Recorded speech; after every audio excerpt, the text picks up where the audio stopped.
In the debate for the hardest official Pokemon game, none stand as tall as Pokemon XD Gale of Darkness. The game gives trainers competitive movesets, hands out legendaries like they're candy. Every battle is a double battle. They even made a new type of Pokemon called Shadow Pokemon, where all of their attacks are always super effective, which sounds like something some sugar-high 7-year-old would make up on the jungle gym. As a child, I struggled to beat this game the normal way, but now I intend to take on the impossible challenge of beating it with hardcore Nuzlocke rules. So this was my journey to beat a hardcore Nuzlocke of the hardest Pokemon game ever released. The game starts up and the Ocean Gate crew has figured out a new way to get us to the Titanic. Then we're thrown into the world, introduced to our partner Eevee, and then given the snag machine, which allows us to steal other trainers' Pokemon. How is this an actual mechanic in a Pokemon game? Then these evil ninjas called Team Cypher show up and try to steal the professor, and we have our first encounter with a Shadow Pokemon, Teddiursa. If you've never played this game before, basically Shadow Pokemon are evil versions of Pokemon, and because they're evil, we can use the snag machine to steal them from the ninjas. So with one throw of a Pokeball, we get our first encounter,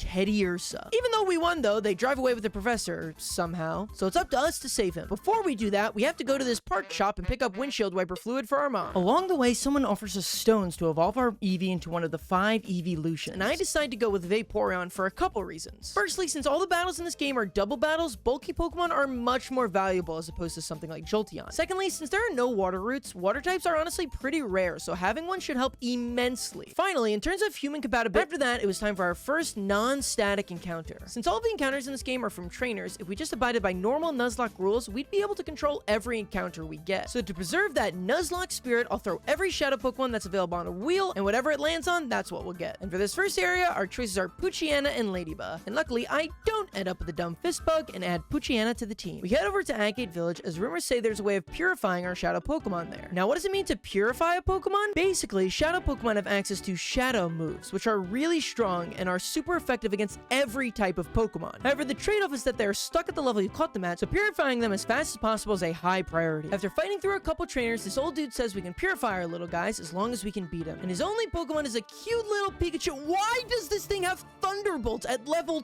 12? After this terror nearly one-shots Poochyena, we're thankfully able to take it out before it can fire off a second. And with that close call, we can purify our evil little bear and dog. I nickname both of them and get their purification moves, of which Teddiursa learns Return. And having a 102 base power move this early in the game is super strong. And with that, we head into the game's first dungeon to find the professor, the Cypher Team Lab. However, before we head in, these 6 trainers accost us, meaning we can get an encounter out here. And this is a pretty cool area. You see, according to the Pokemon XD Nuzlocke community, all of these encounters are really good, besides Marie. So as long as we... Yeah, that makes sense. And trying to catch this thing beats my butt. You see, catching Pokemon in this game is really difficult, because unlike the normal games, you have to do an entire trainer fight before them. Then the Pokemon are always around the same level as you, and they're nailing you hard with super effective Shadow moves. I'm only able to throw 3 Pokeballs before Marie has all of my Pokemon in kill range. So I just chuck a Great Ball and, with our new team member in hand, we head inside the lab. We plow through some pretty easy trainers until Farrell evolves. We get our encounter for the lab area, Numel, who is absolute garbage. Just throw him on the pile, I guess. After a quick trip to the Relic Stone, Mareep and Numel are purified, and I name them Buppy and Boogie respectively. Buppy also evolves into a Flaffy. We then do a bunch more fights, and I mean a bunch. Basically, the way this game works is, unlike normal Pokemon games, there aren't really like puzzles or routes to explore. They just kind of spam you with trainers. And these trainers are no walk in the park. Most of them have Shadow Pokemon, which hit like a truck. So while messing around, I accidentally walk up this set of stairs, which takes me to where they're keeping Professor Crane captive. Apparently, they tend on stealing his research on purification to create Shadow Pokemon incapable of being purified, which is like pretty evil. Like in the main games, you have these 2 incels arguing over whether they like swimming or walking on the beach more, and then these guys are attempting to create an evil enslaved race of Pokemon. Anyways, like I said before, I came here by complete accident, and once you come up here, you can't leave until you beat this guy and the boss of this dungeon. And seeing as I completely forgot to train my Pokemon to the level cap, this is really bad. Naps leaves off with Rhyhorn and Murkrow, and I leave off with Farrell and Buppy, I guess. I start off with a Bite on Rhyhorn and a Thunder Wave on Murkrow. Generally in fights like these, if the opponent sends out a weak Pokemon like Murkrow, it's better to keep it alive and cripple it from doing anything so that you can use both of your Pokemon to target the strong slot. However, I forgot that Rhyhorn has Lightning Rod, rendering my Thunder Wave completely useless. Luckily, my Bite flinches Rhyhorn and Murkrow attacks into Buppy and Static activates. You know, I guess the journey doesn't really matter as long as the destination's the same. With this good fortune, I'm easily able to clear this fight and make my way to the boss of the dungeon, Loverina. She leads Beautifly and Luvdisc, and I leave Buppy and Bucks. Luvdisc water guns into Buppy, and then Beautifly gusts into Bucks, which actually hits him pretty hard. I then return into Beautifly, which to my surprise kills. This makes my next Thundershock into the incoming Roselia pretty useless. For the next few turns, I take a lot of caution in timing my attacks so that Roselia and Luvdisc will faint on the same turn. This forces Lovrita to send out her ace, Shadow Delcatty, all alone. So I double switch into Vaporeon and Farl, who gets off an Intimidate, which weakens her strong shadow moves by a ton. Farl takes a couple hits, but ultimately we're able to take her out with 0 deaths. As Lovrina flees in all her brilliance, she drops a Datarom with some highly important info on it. Makes you think that those ponytails might be a tad too tight. We take Professor Crane back to the lab, where he tries to open up about the torture he had to endure from Team Cypher while we are prancing around with our Vaporeon. Things get a little awkward, so he tells us to visit his friends at ONBS, a local news station, to get the Datarom deciphered. We head to ONBS and give the Datarom to this guy named Ned, and while he deciphers it, he suggests that we check out 3 Pokespots, which are the only areas in Ore where you can catch non-Shadow Wild Pokemon. But before we have a chance to try the spots out, we're ambushed by perhaps my favorite character in all of fiction. He is everything to me. The shoes, the hair, the open shirt, the fact that his whole team is just dancing Lombre. I love this man. He also happens to have his Shadow Voltorb on his team, and since this fight happens at a Pokespot, we have to spin the wheel to decide whether we will get that or Wild Pokemon. Thankfully, we end up with the Wild Pokemon, take out 3 Wild Pokemon from each Pokespot. These encounters end up being Zubat, Sandshrew, and Hoppip. And these are probably 3 of the best encounters we could have gotten, not to mention 3 of the best encounters in the entire game. Anyone familiar with Nuzlocke knows that Crobat's an absolute beast with this defensive typing and damage output. Sandshrew is great as well, as it's really fast and gets access to Stab Earthquake, which is very valuable in double battles. Lastly, we have Hoppip. I am not joking when I say this. Hoppip is single-handedly the best encounter in all of Pokemon XD. In fact, the community who Nuzlocked this game say that getting a Hoppip here is necessary for beating the game. Yes, Hoppip. I'm being serious. I'll show you why in a little bit, but for now, we've got to grind up our new team members. Luckily, an area called Mount Battle allows us to infinitely rematch trainers, meaning that we no longer have to worry about experience. With our team buffed up, we head back to ONBS, where it seems that Team Cypher has invaded and also done God knows what to this guy. After a couple fights, we get our encounter for this area, a Shadow Makuhita, which is also a really good encounter, since he's like the only fighting type in the entire game. My spree of terrible encounters is finally over, and now I'm getting some good Pokemon, which is good because what lies ahead is a very difficult fight with Cypher admin Exol. I actually attempted this Nuzlocke way back when I first started streaming 3 years ago, and I lost 5 Pokemon to this guy. This time, I spent a really long time theory crafting, and then I got stumped and thought, ooh, Nooble just learned Magnitude, slapped him on the team and went to the fight, so surely this will go fine. Exol leads Loudred and Girafarig, and I lead Chap the Sandslash and Jumps the Skiploom. And here, you're about to see what makes Hoppip such a high priority encounter. You see, Skiploom is the fastest thing on the field, allowing me to get off a Sleep Powder before Loudred can even... Oh.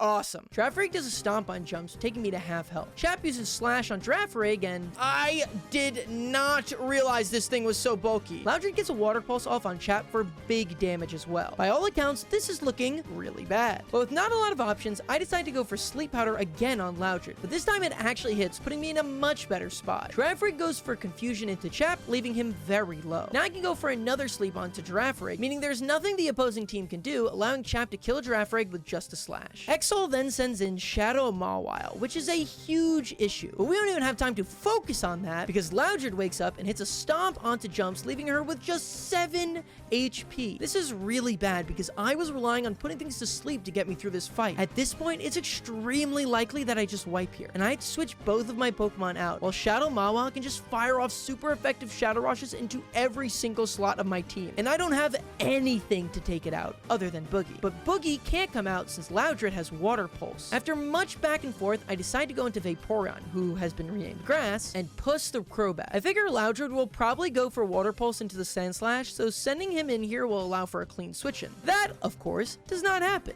Instead, Mawile and Loudred double into Crobat, leaving him with just a little under a third of his HP. At this point, I have no idea what to do. I need to get rid of this Mawile ASAP, and a Water Gun from Vaporeon just barely won't 2-hit KO it, so it's time to make a sacrifice. I have Puss attack into Mawile with Wing Attack to chip him down into range for Vaporeon, as Loudred and Mawile attack him, sending him to his grave and making the first death of this run. However, despite Puss's noble sacrifice, it was actually all for nothing, as Grass got a low roll with Water Gun, and now Mawile actually won't die from another one. So I need to send in someone else who can outspeed Mawile to do more chip damage. And the only Pokemon I have like that is Chap. So I send him back in, hit Mawile with a Slash and a Water Gun, and finally take this absolute monster out. Exo sends out Raichu, which is a whole other mess, but first Loudred targets Chap with a Water Pulse, sending him 6 feet under with his friend Puss. Really glad that I got 2 of the game's best encounters, only to lose them 1 fight later. Now with that menace gone, I can send in Bucks and double into Raichu, taking it out, leaving only Loudred left. Loudred then smashes Bucks with a Stomp. This is really bad, so I'm forced to send out Boogie. But you know, maybe it'll be fine. All I need to do is survive for 1 more turn, and then Grass can take out Loudred by itself. All we need is for Loudred to not Water Pulse for 1... Yeah, I knew that was gonna happen. Well, with our now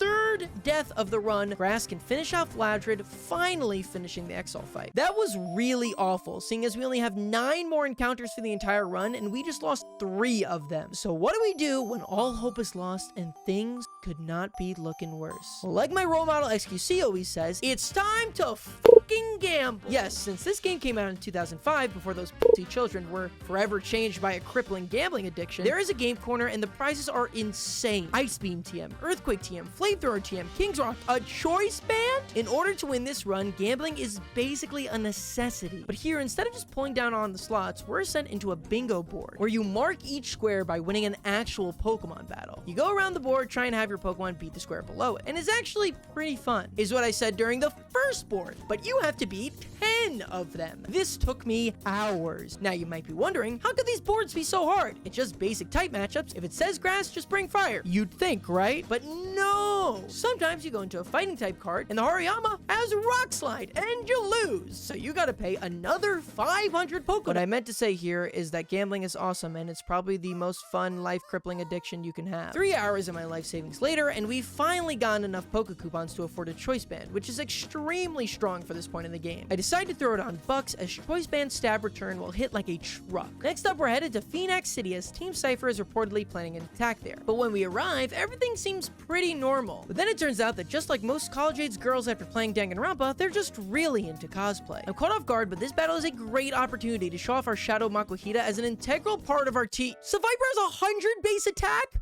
Why? Why? After finishing out the battle, I go to rush to the Pokemon Center, but am instead ambushed by fucking Gonrag. What kind of name is that? Regardless, I was not prepped for this, and pretty much my entire team is greatly injured, and he leads with a Shadow Pokemon. I immediately switch out Buck, since 1 Shadow Rush will kill him, and switch in Buppy. But Buppy takes huge damage from the Shadow Rush, but I have to keep her in, otherwise I risk a wipe. I have Grass bite Pineco, and Buppy finish off Murkrow. But Murkrow uses Astonish and gets a critical hit and a flinch. Not to mention, Grass's bite did just barely under half health to Pineco, so with another bad roll, I could fail to knock it out and have to take another hard Shadow Rush. I decide to switch Buppy in for jumps, but somehow Gonrag predicts this and goes for a peck into that slot, nearly knocking her out. However, I get lucky and Grass gets the range on Pineco, saving me from certain death. But now, Gonrag sends in Ariados, who can fire off a hard poison move into the jump slots and kill her. So I decide to take a gamble and launch a Sleep Powder into Ariados, putting faith into a 75% accuracy move. But I have faith that I was foolish to ever have faith. I am able to kill Murkrow with Grass though, and then Ariados moves and uses Leech Life for some reason. Jumps barely hangs on, which allows us to take the time to heal and finish off that bug. That was way too close for comfort, especially considering that was just some random trainer. It goes to show you why Nuzlockers consider the Phoenix City split to be one of the hardest sections of the entire run. I realize that I'm not going to be able to brute force even the simplest of encounters anymore, and I'm going to need to use strategy on every fight. I set out on buy Protect TMs for every single Pokemon on my team, which should allow me to juggle and bait attacks much easier. Then it's time for my next encounter, of whose name I will not say for fear of getting weird comments. I challenge Perp6 to a fight, but his stupid Grimer just keeps using Minimize and I keep missing my attacks. So I get a genius idea. I'll just double target Grimer, that way my attacks are bound to hit. Problem with that is, Grass's attack hits first time. This kills Grimer, and Bucks now hits the incoming Shadow Redacted, with a Choice Banded return. So no encounter in Phoenix City, I guess. But on the bright side, we can skip most of the trainers here and head inside the pre-gym and pick up one of 3 terrible encounters. Yay! We grab the bird, which finally gives us a team of 6 again, and I quickly purify and evolve him. I make it to Phoenix Stadium, where this trainer is using Pelipper and a Lightning Rod Electrike, which I hate how smart that actually is. But after a couple turns, we're able to pick up our encounter for this area, Grimer, which really is just salt in the wound considering the incident that we just had with Gulpin. God damn it! And with that, we're on to the boss of this area, Cypher admin Snaddle. Snaddle is the known run killer in the community. As his team is incredibly diverse, he has insane coverage, a shadow move so strong it can wipe your entire team if he gets it off, and you have to fight a mini-boss right before it with no break. All in all, this is the known choke point of the run, so I spent hours theorizing and calculating to land on the solution to make this battle all possible. Get really lucky. I head into the stadium where Snaddle tells me he's been appointed to Prime Minister of Ore by Master Greevil, which could the guy have a name that gives him any less nuance? And then Snaddle sticks his underling on us. Eggrog leads Hoot Hoot and Graveler, while I lead Grass and Krusty, the now evolved Xatu. I have to lead Krusty here for the next fight, even though it's a terrible matchup here, so I immediately baton pass her out for Buppy. Then I water pulse into Graveler, which kills it. My strategy for this fight was to keep the weak Hoot Hoot alive while I whittle down everyone else, which lets Grass and Buppy win the fight with just a little bit of damage taken. And just like that, we head straight into the Snaddle fight. He leads Lantern and Quagsire, while I, of course, lead Grass and Krusty. Krusty sets up a light screen, while Grass uses our secret weapon, Attract. Now, two things to note about this. Firstly, I'm not going to be looking at the comments on this video, because the concept of a Vaporeon using Attract will no doubt lead to a lawless refuge of the same 3 jokes. Secondly, I found this Attract TM earlier in the run, and being able to have a bulky Pokemon like Vaporeon just sit there and render the opponent useless 50% of the time is going to be super useful this entire run. Lantern is immobilized by Love, while Quagsire goes for an Ice Punch into Krusty, and thanks to the light screen, it barely does anything. I double target Quagsire, which opens Grass to knock him out next turn, while Lantern is immobilized again. However, Quagsire then goes for a Rock Tomb into Krusty, which brings me low enough that I'm forced to switch out. But instead of switching out, I decide to go for Baton Pass for some reason, which is stupid,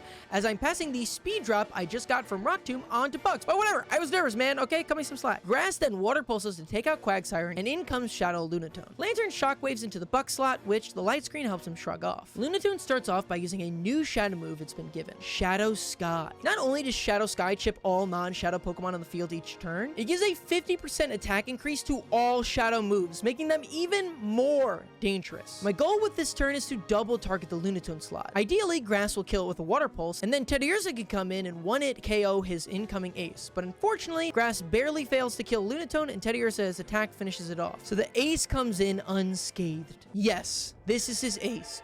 Cast form. I am not joking when I say that this thing is a true menace. You see, this cast form has the move Weather Ball, which in Shadow Sky transforms into a typeless 100 base power move. That means it has no resistances, no immunities, nothing. I water pulse into the cast form slot, which confuses cast form, meaning that maybe, just maybe, he won't be able to get off a Weather Ball. Of course, he does though, and does huge damage to Bucks, and that's after a light screen. Then Lantern fights through Attract and fires off a Shockwave. Luckily, it instead targets Grass, letting Bucks finish off cast form. If things had just gone a little differently, we would have lost Bucks, and trust me when I say we need Bucks for this run. With cast form dead, Snaddle sends in his Metang, and now I can safely switch Bucks out and oh no! The Shadow Sky! I forgot! I'm forced to watch through every Pokemon before finally watching Bucks barely hang on. And while we've gotten rid of the biggest threat, this battle is far from over, as our light screens just run out, and since Metang has Thunder Punch, I have no way to get Krusty back in safely. I switch out Bucks for Farl and then have Grass Water Pulse into Metang, doing a good chunk. Then I have an extremely lucky turn where Lantern is immobilized by Love, and Metang fires off a Confusion into the previous Buck slot. But since that slot now holds Farl, he's immune. I finish off Metang as Lantern hits Grass hard with a Shockwave, leaving me in the red. Then with just 2 more bites from Farl, Snaddle is defeated, finishing far and away the 3rd hardest fight in the game. With Cypher defeated, we can release all of the real villagers of Phoenix City, but right as we do, the Mirror Raider goes off. Basically, any Shadow Pokemon you KO in battle has a chance of showing up in the hands of Mirror B at one of the 2 Colosseums. So I go to Pyrite Coliseum, and the god of this world sends out a Vulpix, which, you know,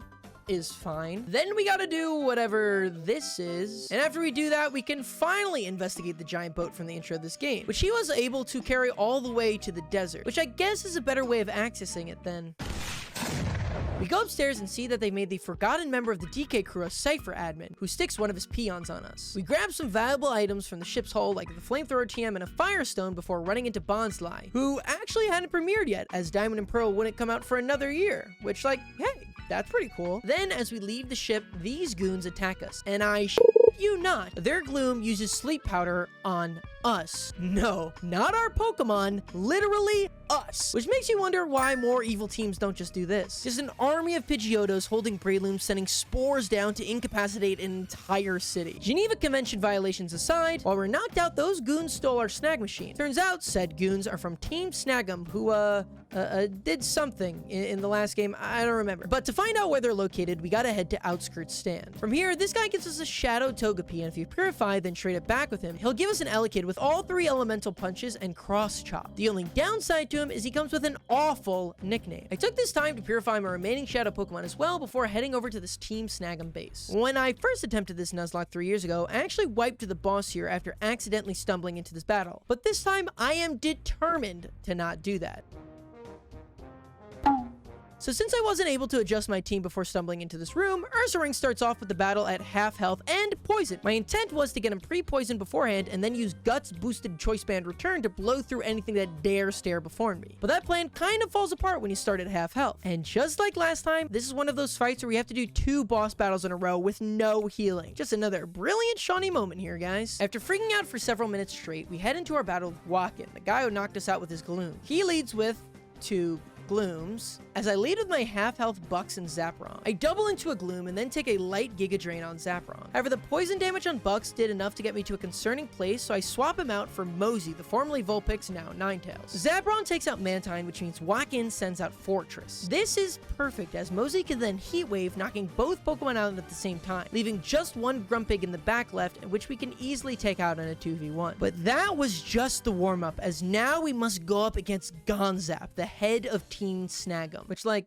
how is he even planning on wearing our snag machine around those cannons he calls shoulders? Gonzap leads with Nuzleaf and Electrode, and I, of course, lead with Bucks and Zapron. The gimmick of Gonzap's team is that every Pokemon he has knows Hyper Beam, which, you know, is bad. I play around with the idea of having Bucks go for a rest for a bit, but ultimately decide to switch her out for Mosey instead. However, Gonzap double teams Zaprong instead with a Fake Out and a Sonic Boom, leaving me very low and unable to move. So I've got to switch her out too, ultimately making me have to do this with just 4 Pokemon. I switch in Grass as Mosey fires off a Heat Wave, finishing off Nuzleaf and doing good damage to Electrode. Gonzap sends out Vileplume, but I need to keep Electrode alive, since he's the only member of Gonzap's team without Hyper Beam, so I switch to Flamethrower, which knocks out Vileplume. I had also doubled into that slot so Vaporeon can get a bite off on Wishcast, which does way less than I thought it would. I realized there is no way that I'm killing this Wishcast anytime soon, so I decide to nerf its Hyper Beam with a Charm from Mosey. However, Electrode hits Grass with a nasty Spark, and Wishcast hits Mosey with a Water Pulse, which nearly knocks him out. I switch Mosey out for Krusty, and Electrode immediately fires off a Spark into her, putting her at half health. Grass manages to knock out Wishcast though, sending in Gonzap's ace, Skarmory. And the only things I really had to hit this were Zaprong and Mosey, both of whom are in life support, so we're gonna have to get a little creative here. Electrode sparks Grass again for far too much damage, and both my Pokemon are in kill range now. Krusty gets off a Reflect to save us from incoming Hyper Beams, and Grass gets off an Attract on Skarmory, who is then thankfully immobilized. I decide to not risk Krusty's life again, as she will die from any attacks from either Pokemon, so I send in Jumps in her stead. I also go for Protect with Grass to hopefully get some leftovers recovery. This ends up being a huge save, as Electrode clicked Spark, and Skarmory clicked Hyper Beam into Grass. Clearly, I was excited about this. Or strangling a squirrel underneath my desk. It's hard to tell either way. Electrode then goes for a Spike into Jumps this time, which Jumps can shake off and use a Sleep Powder on Skarmory, which thankfully connects as Water Pulse nearly knocks out Electrode and confuses him. At this point, if you couldn't tell by the horrifying looks I've been giving this entire battle, I was extremely nervous, as one wrong move would lead to a wipe. So I accidentally Sleep Powder into Skarmory again, even though, you know, he's already sleeping. I decide to let the confusion knock out Electrode, which of course doesn't happen, but I do get good damage onto Skarmory. Finally, on the next turn, things go right, as Electrode hits himself in confusion and Jumps and Grass are able to double team and take out Skarmory, allowing us to clean up and finish the fight next turn. Sometimes all you need to win is a horny Vaporeon and a little bit of powder. With the team all intact, we can head over to the Cypher Key lair, where Cypher is reportedly making all of the Shadow Pokemon. So we gotta go tell him to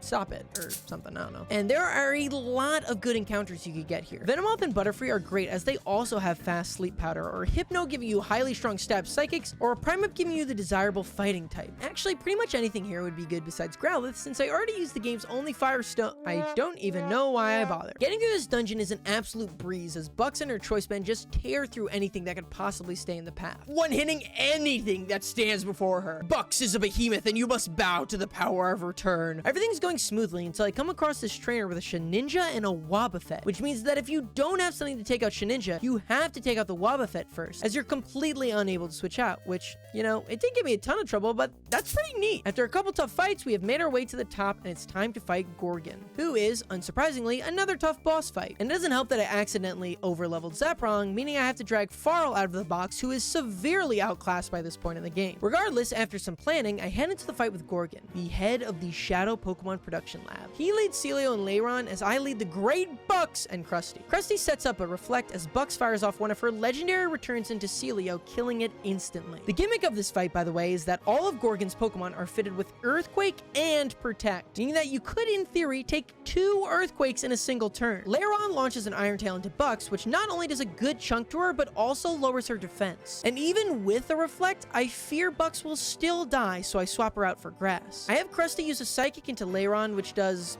something, and both Lairon and his newly sent out Slowking fire hard attacks into her, forcing me to switch again. Things are looking real bad, so it's already time to institute the backup strategies, as I have Grass fire off one of his signature sexy Smolders into Lairon. Though Lairon is clearly more of a Lopunny guy, as she fights through the attract and once again double teams Farl, leaving him close to death. Lairon uses Protect, and I have Farl attack Slowking, and Grass use another attract as Slowking fires off an Earthquake. Prepared for the worst, I wince and... oh, yeah, I guess between the Reflect, Farl's Intimidate, and Slowking's average attack stat, that really wasn't going to do much. On the next turn, I have Farl use Protect, expecting the AI to double team him, trying to kill him. Instead, they double team Grass. Perfect. And my Reflect wears off, which I really need up for his last 3 Pokemon. Lairon uses Protect again, which actually works out perfectly as I doubled into Slowking, killing her and getting good chip damage on the incoming Ursaring. Farl uses Protect, and Grass greatly weakens Ursaring. However, this Imposter Bucks then launches a Slash at Grass, which hurts. And on top of that, Lairon uses Earthquake, which does good damage to me, and for some reason, Ursaring survives with 1 HP. Are you joking? And can we talk about how Lairon has resisted Attract 5 turns in a row now, and it's a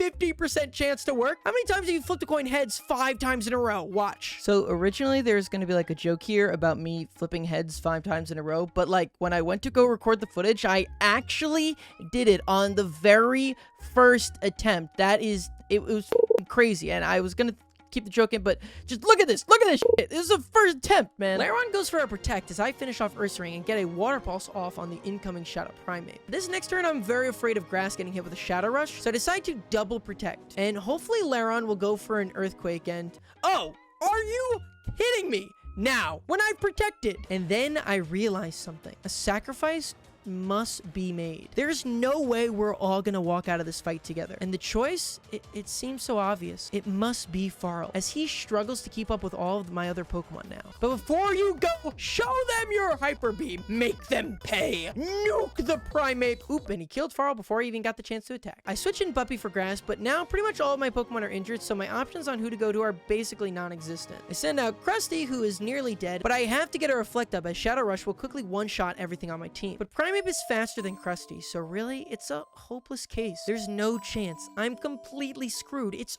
over. But then, as if Farl's spirit possessed Lairon, he goes for an Earthquake, which, you know, obviously hurts Buppy a lot, but it also just straight up kills his Primate, which was the scariest thing on his team, and he knocked it out himself. Alright then. The chimp then sends out his last Pokemon, Shadow Hypno. I have Krusty kill Lairon as Hypno goes for a Shadow Storm, which is a new Shadow move that has 95 base power, and it hits both Pokemon, meaning it shreds through Buppy and leaves Krusty well into the red. I swap out Krusty for Grass, for who both barely hang on from a Shadow Storm. Finally, I have Buppy Protect and hit Grass with a Water Pulse. And since Shadow Storm doesn't crit here, we emerge victorious. Jesus Christ! That was so close. If Lairon hadn't nuked his own Shadow Primate pair, we would have won 100% wiped. But somehow, through pure luck, we made it out alive. Then we get the reveal that the head of Cypher, Master Greevil, was actually this guy. Remember? From the beginning of the game. Remember him? He was walking around? Remember? He's actually evil. So, gotcha there. That was his mistake. Yokai then invites us to come find him at Dark Isle, the final area of the game. And after dealing with this annoying baby one more time, we gain access to the Robo Kyogre and head over to Dark Isle. And since this is the final area of the game, we must be almost done, right? No, not even close. You see, while this is the final area of the game, it is a massive final area. In fact, Dark Isle houses well over third of all of the shadow Pokemon in the game, and they're all mandatory. What lies before us is not some easy little romp before taking on the Elite Four. We stand in front of a gauntlet of impossibly hard trainers with complex strategies, pseudo-legendaries, and overpowered moves. And as such, this isle is split into 3 different sections, with the first one being the 7 Pokemon in the entrance layer. None of these Pokemon are particularly good, so getting Guts Raticate doesn't sound like the end of the world to me. The first major checkpoint of the island would be a rematch with Cypher admin Lavrina from the Shadow Pokemon Lab. However, a combination of Zaprong's coverage and Bucks' choice band makes quick work of her, other than a slightly close call with Alteria's Shadow Break. And with that, we finished off the first area of Citydark Isle. On to the second section now, which features a room dedicated to creating giant whirlpools, a lava lake, and giant floating platforms that defy all laws of physics. Which makes you wonder, if they want to take over the world so bad, maybe they should have spent all the money they spent on this on like a bunch of guns. Things go pretty smoothly until we come across Cypher Peon Grupple, who was smart enough to bring a Sun team featuring 2 Shadow Pokemon. By firing off Shadow boosted flamethrowers, he nearly kills Zaprong, Bucks, and Grass before we're just barely able to make it out alive. And with that close call solved, it's on to our second to last encounter, Hitmonlee, who actually proves to be pretty difficult to catch as he has access to a move called Shadow Half, which halves the HP of every Pokemon on the field, leaving us weakened and open to being hit by a couple hard Shadow Rushes. But after some switching, we're finally able to catch him. And thankfully, Hitmonlee is pretty good, as his Shadow Half move can be used to... You know, I never really cared for him anyway. And after a couple more battles, we're now finished with the second section of Citydark Isle, letting us enter the final section, which is, in essence, the game's version of the Elite Four. 4 boss fights back to back, and then a champion. It starts off with a rematch with Snaddle, which, can we just take a second to look at this guy? He looks like a Star Wars droid who listened to a few too many Kylie Minogue songs. Regardless, he leads with my mortal enemy Metang and a Quagsire, and I lead Mosey and Bucks. I start by protecting with Mosey and having Bucks knock out Quagsire with a return, to which Snaddle sends in Scizor. Then Metang uses Psychic into Mosey's Protect. All around, great turn. This leads the way for Mosey to easily launch off a Heat Wave, knocking out Scizor and leaving Metang with just a hair of health. This is pretty unfortunate, as my plan was for Ursaring to knock out the incoming Pokemon before it got a chance to attack, but instead, Bucks just finishes off Metang. And out comes the true horror that is Cast Form. His balls strike fear into the eyes of even the bravest of men. I try to take out Solrock first before he can get off a Shadow Sky, which would make Cast Form just a useless sack of fat. But unfortunately, Bucks is unable to outspeed Solrock, and the Shadow Sky is set up. This is really bad. Luckily, Cast Form decides to go for a Water Pulse this turn, doing very minimal damage. Now I've got a bit of a predicament on our hands, as I know that Bucks' return will kill one of the Pokemon on the field. But for Mosey, I'm not so sure. Seeing as Starmie's super effective Shadow attacks are going to be powered up by the Shadow Sky, it feels like a no-brainer to take it out. However, that leaves me open to a boosted Weather Ball from Cast Form. But if I target Cast Form with Bucks, then Mosey is guaranteed to not kill Starmie. I decide that I'll just have to gamble it and trust in Mosey. I believe in my Fox. Starmie gets off a massive Shadow Break into Ninetales, bring me into the yellow, but he survives. As long as he can just finish off Cast Form. No, no, no, no! What are the chances? We were so close! Bucks proceeds to take out Starmie, but it's too late, as Cast Form then fires off a Water Pulse into Mosey, which he survives, only for him to immediately die to Shadow Sky damage. We finish out the fight, but at a huge loss, as Mosey's Heat Wave was the only spread move we had, leaving me pretty lost. This causes me to quickly start spiraling. I start freaking out about getting all this way and losing it at the last second. I can't! I won't! I start planning for the next battle, but no matter what I calculate, I decide it's not good enough. I can't afford to lose someone this close to the end. In a rapid dash to protect those close to me, I start bringing out random encounters from the box to protect my team in the next fights. Raticate and Ampharos? What? But it must be better than losing my precious Vaporeon, right? I have to save my favorites! And in a dilapidated mess, I head into the next boss fight with an abysmal team. He holds the final encounter of the game, Swellow, who is not only the best encounter in Citydark Isle, but also one of the best in the entire game. Guts boosted Facade will pretty much sweep the entirety of the endgame, so if we can just make it past this fight, we're golden. Ardos leads with his Swellow and an Alakazam, and I lead with Krusty and Bucks. However, I immediately realized I've made a huge mistake. I was supposed to leave a slot on my team open, that way, once I caught Swellow, I could immediately start using him to resist some powerful shadow moves that he has has waiting in the back. This is going to make the fight much harder. I start off by throwing my Master Ball at Swellow and having Buxie's return into Alakazam, which knocks him out. Unfortunately, before I kill him, he manages to do big damage to Bux with a Psychic. I was kind of relying on Bux to carry this fight, so things are off to a horrid start. I switch out Bux for Buppy and have Krusty go for a Reflect to hopefully help me survive the incoming attacks from Heracross. This probably was a mistake though, and I should have set up Light Screen as Kingdra proceeds to nail Krusty with an Ice Beam. Thankfully, Heracross then misses his Rock Tomb, otherwise Krusty would 100% be dead. The fact that they doubled up on Krusty is all the more frustrating because if I had just stayed in with Bux, then I would have been perfectly fine. Now, I'm pretty screwed. I'm forced to switch out Krusty and send in Wexel to Raticate, who I brought to this battle for his Guts boosted attack to hopefully clean up any holes in the opposing team, which would have been great if I remembered to poison him before this, which means that he's just a useless sitting duck. But it's a good thing I switched out Krusty as the opponent double targets Buppy and kills him. Not Buppy, he's been there for me since the beginning. I send in Zaprong, who even now is serving as Buppy's replacement. Zaprong goes for a Thunder Punch into Kingdra, which does nothing, but thankfully Wexel is able to finish off with a Hyper.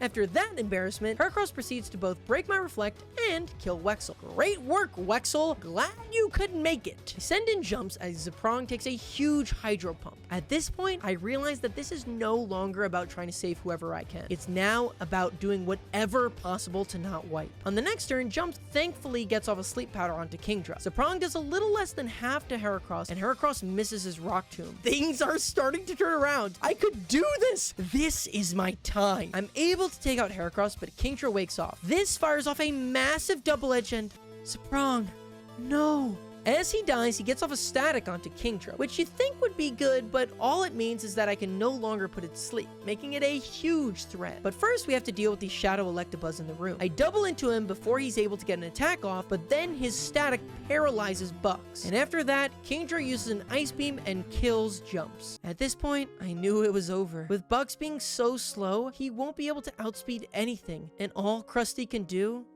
is watch. And after a couple more turns, Eldos finishes off Krusty too, leading to a full wipe and me losing the run. Yep, it all ended right there, moments from the finish line. All that time, effort, and planning just to wipe to a stupid Kingdra. Would I ever be able to beat this game? Well, if you want to find out, you're gonna have to subscribe. Yeah, sorry I'm splitting this into 2 parts, but this would be way too long otherwise. So be sure to subscribe and I'll be putting out the finale where I finally beat this godforsaken game. Bye!